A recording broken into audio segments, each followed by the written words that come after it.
환자에 따라 조직 반응은 다를 수 있겠죠. 근데 그거를 예상하고 내가 좋은 결과를 낼 수 있다, 이런 얘기 자체가 제 생각에는 그냥 뭐 사기 같아요, 사기. 원장님, 최근에 보형물 쓰지 않는 코 성형에 사람들의 관심이 좀 늘어가고 있는 것 같아요. 맞아요. 아무래도 뭐 부작용에 대한 걱정 때문이겠죠. 네, 그래서 제가 콧대랑 코끝까지 사용 가능한 자가누경골에 대해서 좀 검색을 해봤는데요. 병원 원장님들마다 의견이 좀 갈리는 것 같더라고요. 뭐 개인의 경험에 따라 견해는 뭐 다를 수 있죠. 교과서에 나오는 내용이 전부가 아니에요, 사실은. 그래서 저도 계속 배우려고 노력하고 또 더 많은 수술 방법을 경험하고 좋은 결과를 내려고 항상 최선을 다하고 있어요. 그래서 그런지 좀 제가 몇 가지 의문점이 드는 내용에 대해서 질문을 좀 드리고 싶어요. 혹시 준비되셨나요? 네? 갑시다. 자, 첫 번째 질문. 예전 영상에서 원장님께서 자가누경골 채취 위험해서 안 쓴다라고 하는 분들께 채취를 잘 못하기 때문 아니냐고 말씀하신 적이 있어요. 누경골을 채취하는 게 막 위험해서 나는 잘 안 한다라는 의견은 결국은 내가 채취를 잘 못한다는 얘기일 수도 있어요. 뭐 그 생각은 뭐 아직까지도 변함이 없습니다. 왜죠? 솔직히 다들 아실 거예요. 자가누경골이 기증누경골보다 부작용에 대해 더 안전하고 수술 후 결과면에서도 더 이상적이고 튼튼하다는 거죠. 근데 왜 안 쓰는 걸까? 제가 상담하는 환자분들 보면은 뭐 1, 2cm? 이 정도 흉터 남는 거에 그렇게 엄청난 부담을 느끼지는 않아요. 왜냐면 코는 딱 보이는 부위잖아요. 그래서 내가 코를 얻을 수 있으면은 뭐 그거 희생 못 하겠냐, 뭐 이런 마인드시더라고요. 물론 자가누경골 안 쓰고도 더 좋은 재료가 있다면 얘기가 다르죠. 근데 아니잖아요. 그리고 통증 뭐 사실 없진 않아요. 하지만 그렇게 심하지도 않아요. 일반적으로 절반 이상은 뭐 괜히 걱정했다고 많이들 그래요. 만약 자가누경골이 적합한 환자분한테 인공조직으로 애써서 막 유도하면 그거는 분명히 누경골을 채취해서 쓸 줄 모르거나 아니면 채취에 능숙하지 않기 때문이라고 저는 생각을 해요. 채취할 줄 아는 원장님이면 환자분께 각각 재료들의 솔직한 장단점을 설명하고 선택하게 하시겠죠. 그리고 원장님은 자가누경골 채취도 가능하시고 기증누경골도 사용 가능하시잖아요. 근데 기증누경골 왜 안 쓰시는 거예요? 이거는 그냥 의사로서의 사명감 때문이라는 생각이 들어요. 솔직히 기증누경골 사용하면 저도 편하죠. 포장되어 있는 거 그냥 까서 쓰면 되고 수술 시간도 그만큼 단축된다고 생각하고요. 재료비 명목으로 수술비도 높게 받을 수 있어요, 사실. 기증누경골 쓰는 수가가 어떤 경우는 저희 자가누경골 수가보다도 비싼 경우도 있더라고요. 이유가 뭔지 저는 잘 모르겠어요. 솔직히 말씀드리면 성형외과에서 시간은 돈이에요. 근데 왜 안 쓰느냐?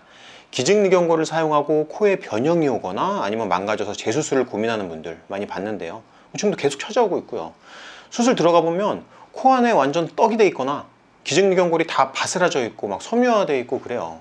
그거를 실제로 재수술하면서 계속 보다 보면은 기증누경골 절대 못 써요. 의사가 환자 치료 방법을 결정하면서 흉터나 환자의 두려움 때문에 완치의 가능성이 떨어지는 수술 방법을 권하는 경우 보신 적 있어요?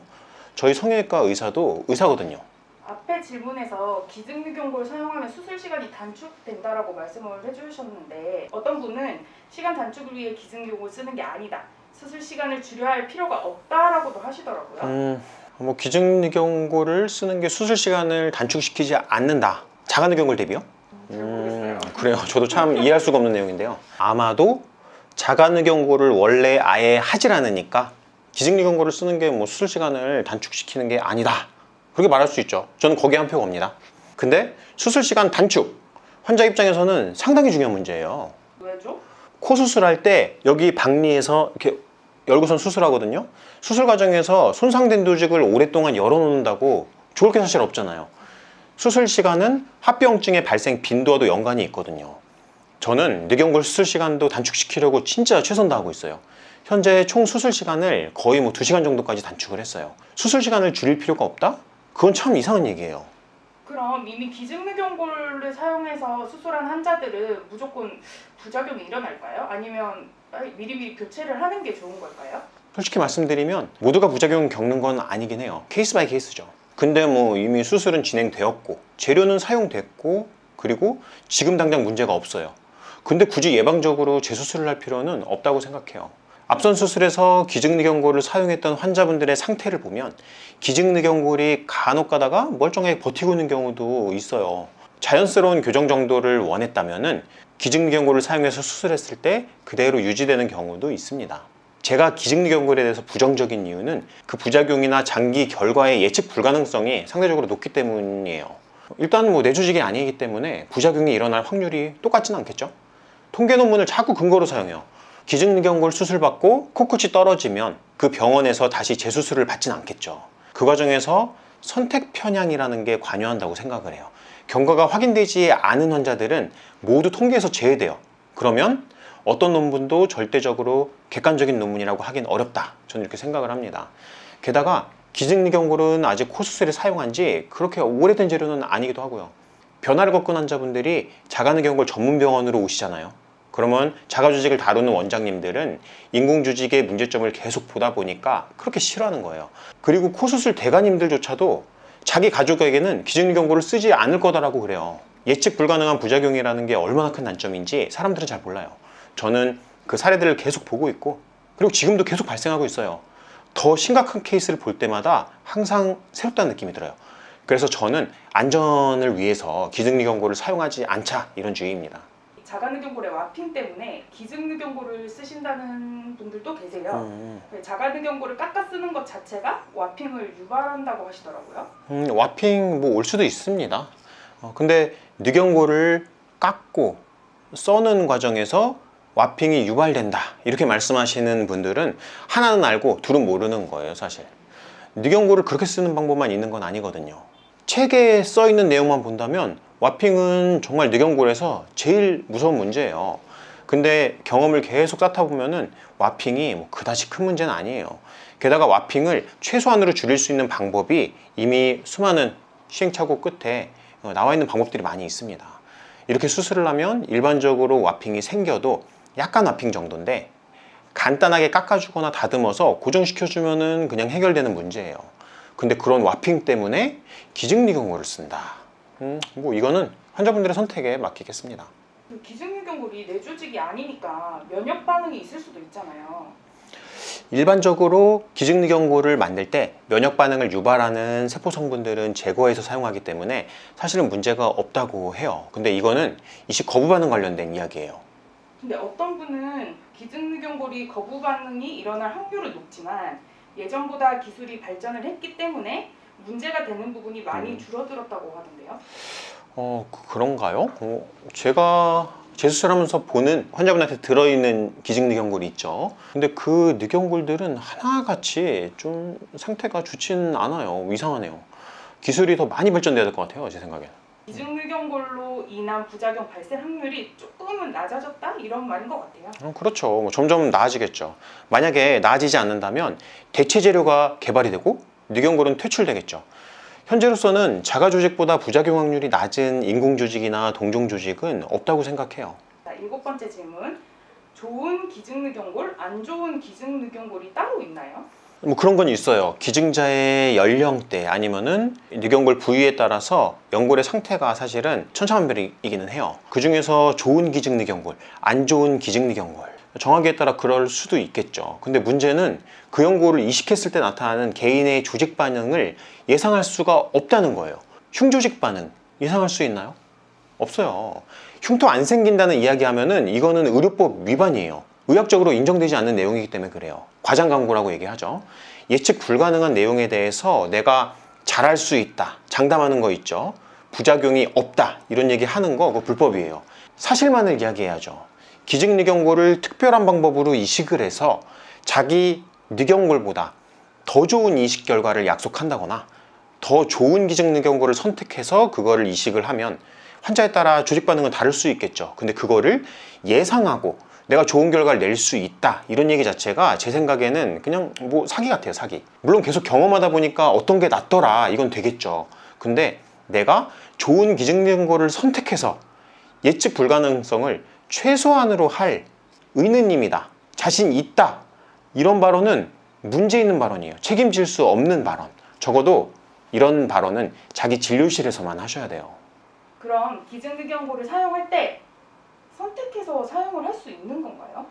예를 들어서 튼튼한 지지구조가 필요하면 딱딱하고 튼튼한 기증뇌경골을, 유연한 코끝을 만들기 위해서는 상대적으로 유연한 기증뇌경골을, 환자한테 맞는 강도의 재료를 정확하게 사용하기 위해서 말이죠. 제가 듣기로는 요즘에 기증유경고를 뭐 없어서 못 판다는 그런 소문이 있던데, 기증자로부터 받아서 채취해서 만드는 거잖아요. 그러다 보니까 무한정 생산할 수 있는 건 아니에요. 그래서 최근에는 다른 동물한테서 연고를 채취해서 사용한다, 이런 연구가 진행되고 있다는 얘기도 사실 들었어요. 사실 저도 그게 궁금해서 여쭤본 거거든요. 제가 방금 말씀을 드렸죠. 뭐 그렇게 이식을 해도 그 조직 반응을 절대로 예측할 수는 없어요. 저희 수술 영상 많이 보여드렸죠.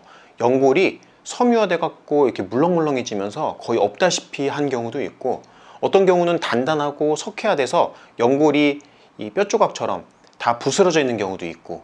근데 이 반응을 미리 예측 가능하다, 그런 얘기는 사실 절대 할 수 없어요.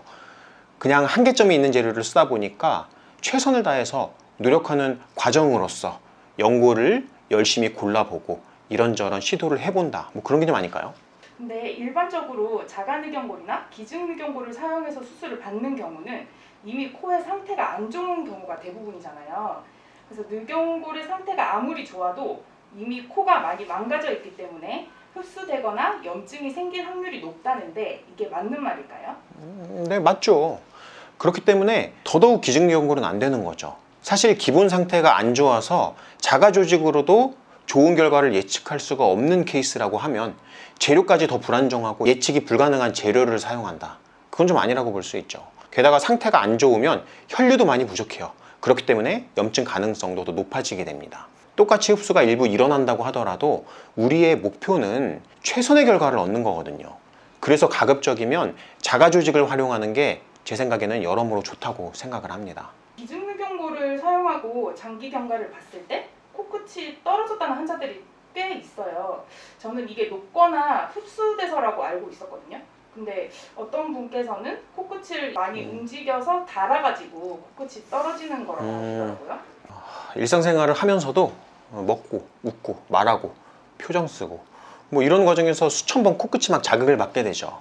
물론 움직임이 생착 초기에는 변형을 유발할 수도 있어요. 하지만 자가 조직으로 만들어진 코는 생착이 완성되고 잘 성숙되고 섬유 조직들로 결합이 된 다음부터는 특별한 이유가 있지 않는 이상 크게 변하지 않아요.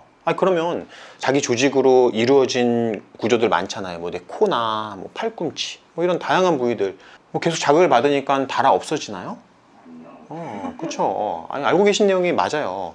삽입된 기증늑연골이 변화를 겪고 또 그 변화의 과정에서 내 정상 연골들도 같이 변화를 시키게 돼요. 기증늑연골은 그 과정에서 수년에 걸쳐 갖고 서서히 일어나요. 그래서 예쁜 코 만들어지고 기분 좋아서 잘 지내다가 2, 3년 뒤에 갑작스럽게 코끝이 떨어지는 변화를 겪는 분들도 계십니다. 그럼 마지막 질문 한번 드릴게요. 최근에 저희 그 유튜브 채널에 댓글로 많이 물어봐 주시는 질문인데요. 늑연골을 콧대에 쓰고 싶은데 와핑이라는 부작용이 솔직히 좀 두렵긴 하잖아요. 그래서 요즘 늑연골을 갈아서 이렇게 가루, 입자 형태로 만들어가지고 사용하기도 하더라고요. 이 방법에 대한 원장님의 의견을 좀 듣고 싶어요. 늑연골을 갈아서 입자로 사용을 하게 되면 아무래도 생착률이 좀 떨어질 수밖에 없죠. 그래서 그 결과 생착률이 떨어진 부위에는 울퉁불퉁한 느낌이나 굴곡이 좀 남게 될 가능성이 있어요. 이것도 예측 가능성 관련된 이야기예요. 좀 더 안정적인 결과를 내기 위해서는 술기가 좀 더 번거로워도 예측 가능성이 높은 방법을 선택하는 게 더 좋지 않나, 뭐 이런 생각이에요.